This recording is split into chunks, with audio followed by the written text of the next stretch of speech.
Hello, Matt here. I want to do something different for my slot for the Global Science Show. I want to talk about ideas, specifically where some of my ideas come from, because they're not magic. They don't suddenly pop into my head. And so to do that, let's take a little bit of a tour down my garden office, my studio, my workshop, my storeroom, where I have all my magic tricks and my science demos. And the first thing you'll probably notice is it's very much been sponsored by IKEA Kallax shelving units.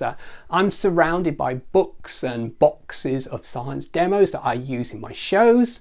To paraphrase Marie Kondo, they're things that spark wonder in me. So for instance, I love 3D shapes, so I've got lots of things like this Hoberman sphere. I've got things like, well, this I love origami and paper engineering. This is a lovely piece of origami because it looks like a rose, but will open up when you pull on the sides. And this is finding an application in space technology.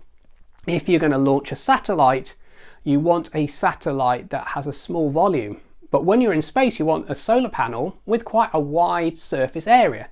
So you can fold the solar panels using this origami technique. I surround myself with things that I like to play with, that I like to tinker with. So when I'm stuck for ideas, I often pick something up and have a play, and that just sparks my creativity. But the thing is, when you play, things don't always go to plan. You make mistakes, you have failures, and so my office is also a testament to failing. So for instance, here what we've got is something I made recently. It doesn't work. It's a surface covered in black paint. It didn't do what I expected it to do. It might do next week. In a month's time, 2 years' time, I might have cracked what I need to do to get it to make that optical illusion. Ideas take time. They take time to percolate. And so when something doesn't go to plan, I don't throw it away. I keep it. In fact, you'll find here, most of these boxes along this section here are boxes of half-baked ideas, of failures, of maybe bad investments for bits of kit that didn't do what I expected them to do. Because maybe in the future they will. Or maybe they won't. But that's part of creativity. One of the things I very much subscribe to is the idea of failing fast. The idea that you don't spend ages planning one thing. If you've got an idea, you try it and you get some feedback on that. And if it works, great, you continue.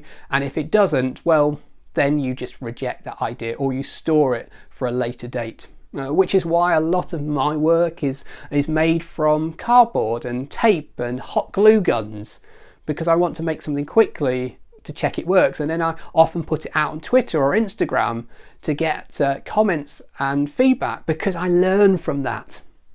It's one thing to fail, but if you don't do anything with that, then you haven't really learned. But you fail and you reflect and you come back to it or you adapt, well, then you're learning and then progress is being made.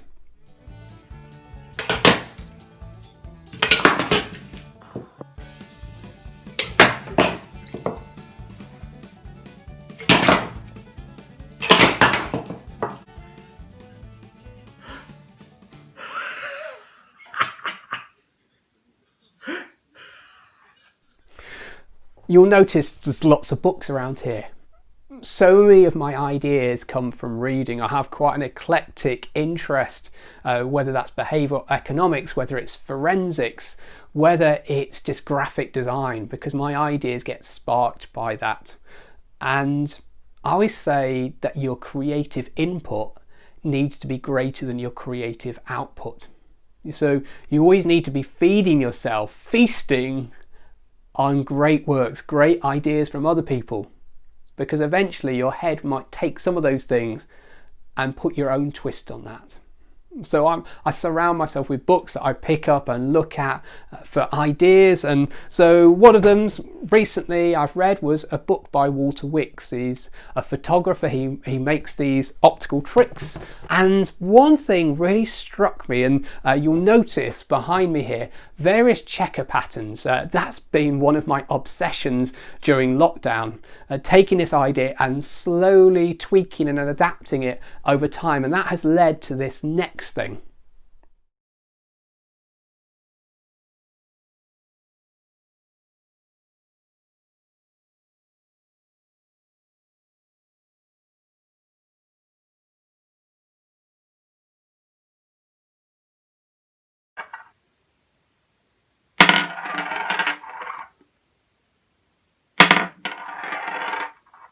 I love the cheekiness. I love the cheekiness of seeing that ball disappear from sight, but of course the camera misses all of that.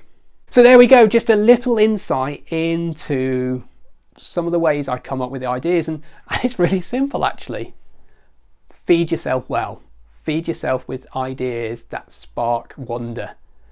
Give them time to percolate, and then don't be afraid to make mistakes, because we all make mistakes, but then learn from them, adapt and iterate. Have a great day.